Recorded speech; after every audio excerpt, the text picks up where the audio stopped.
नमस्कार साथियों, जय श्री कृष्णा। आज आपके सामने प्रस्तुत हूँ लघु पाराशरी पुस्तक का 9 नंबर का श्लोक लेकर। इससे पहले 8 श्लोक का हिंदी अर्थ और प्रैक्टिकली आपको उदाहरण सहित मैंने समझाया है। अभी आपके सामने 9वें श्लोक को लेकर चलता हूँ।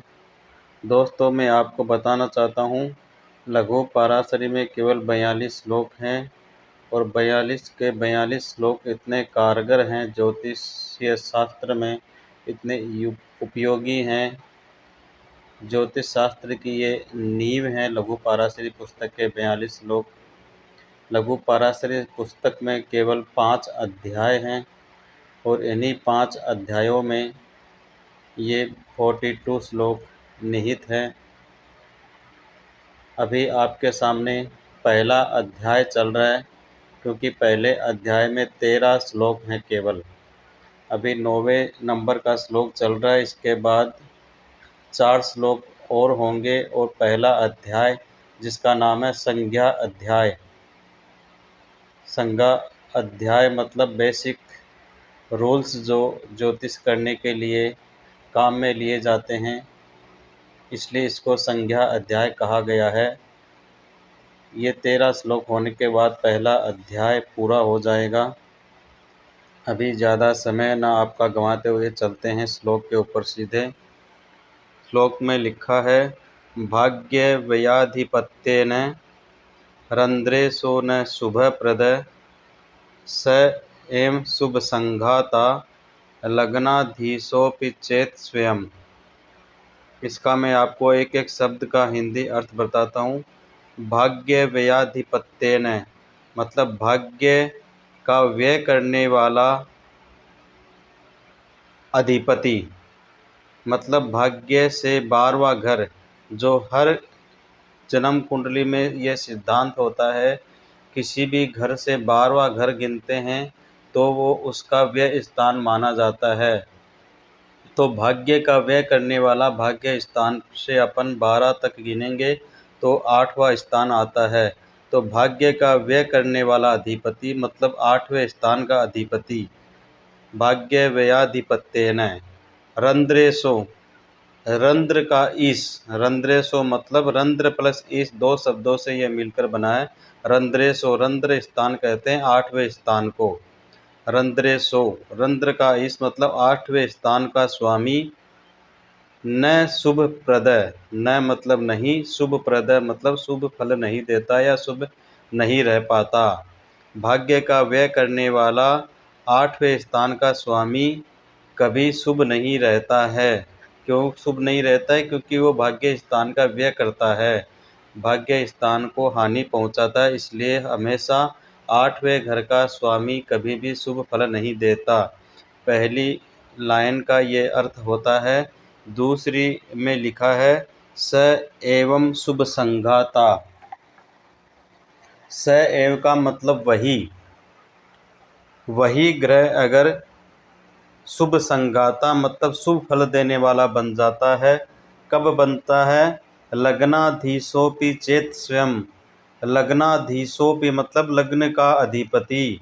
अगर वह ग्रह लग्न का अधिपति बन जाता है, लग्न का भी स्वामी बन जाता है। चेत मतलब यदि, स्वयं मतलब खुद। यदि वह ग्रह अष्टम का जो स्वामी ग्रह है, वह अगर लग्न का पहले घर का भी स्वामी बन जाता है तो फिर वो शुभ फल देने वाला हो जाता है।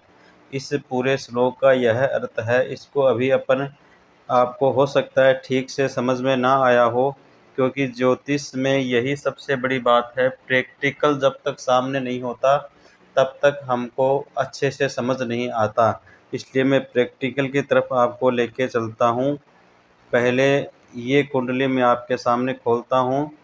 इसमें आप देखिए, नवम भाव जो भाग्य भाव है, इसका व्यय स्थान होता है अष्टम भाव।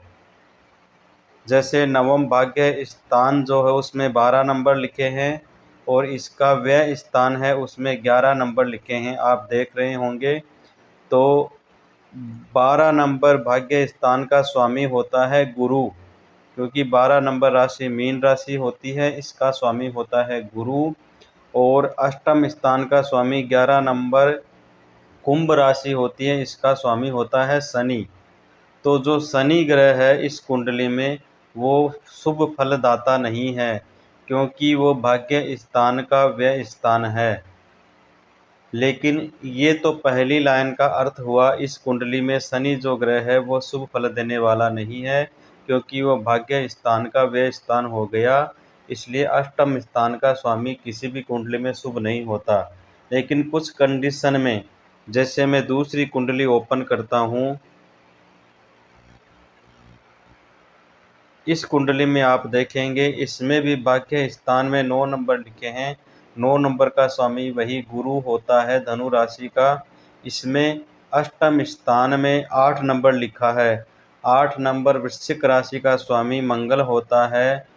पहली वाली लाइन के हिसाब से श्लोक में मंगल अशुभ होना चाहिए, लेकिन इसमें अभी आप देखेंगे लग्न का भी साथ में ये स्वामी बना है। दूसरी लाइन में लिखा है स एवं शुभ संगाता लग्नाधीशोपि चेत स्वयं। लग्न का अधिपति अगर बनता है वह ग्रह अष्टम का स्वामी, क्योंकि लग्न में अभी आप देख रहे होंगे लग्न में पहले घर में 1 नंबर लिखा है। 1 नंबर मेष राशि का स्वामी भी मंगल होता है, और 8वें घर का स्वामी 8 नंबर जहाँ पे लिखा है अष्टम स्थान का स्वामी भी मंगल होता है। तो मंगल लग्न का स्वामी होने के कारण ये शुभ हो गया। अभी ये अशुभ फल नहीं देगा।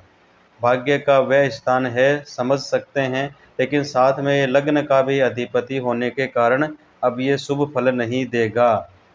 यह कंडीशन इस कुंडली में बनती है, मेष लग्न की कुंडली में। पहले जो मैंने कुंडली आपके सामने ओपन की थी, इसमें देखिए आप लग्न का स्वामी चंद्रमा है। पहले घर में 4 नंबर लिखा है, पहले का स्वामी चंद्रमा है, और अष्टम स्थान का स्वामी शनि है। दोनों अलग अलग ग्रह हैं। इसलिए इस कुंडली में शनि जो है अशुभ ग्रह, अशुभ फल देने वाला बनता है, क्योंकि वो केवल लग्न का माफ़ी चाहता हूँ, भाग्य भाव का व्यय करने वाला हो गया अष्टम का स्वामी। तो इससे प्रैक्टिकल से आपको पूरी अच्छी तरह समझ में आ गया होगा श्लोक में क्या कहा गया है। तो दोस्तों, आज आपके सामने 9वें नंबर के श्लोक को बिल्कुल ठीक से प्रैक्टिकली मैंने आपको समझाया। आगे जल्द ही मैं कोशिश करूँगा 10वें नंबर का श्लोक आपके सामने लेकर आऊँगा। अगर आपको पिछले 9 नंबर श्लोक में किसी भी श्लोक में 1 से 9 तक के श्लोक में आपको कुछ समझ में ना आया हो, तो आप मुझे कमेंट करके बता सकते हैं। मैं आपको उसके ऊपर अलग से वीडियो बनाऊँगा, या आप मुझे कॉल करके या व्हाट्सएप मैसेज से आप मुझे पूछ सकते हैं। आपको बिल्कुल जवाब दिया जाएगा। आज के लिए इतना ही। धन्यवाद दोस्तों। जय श्री कृष्णा। राधे राधे।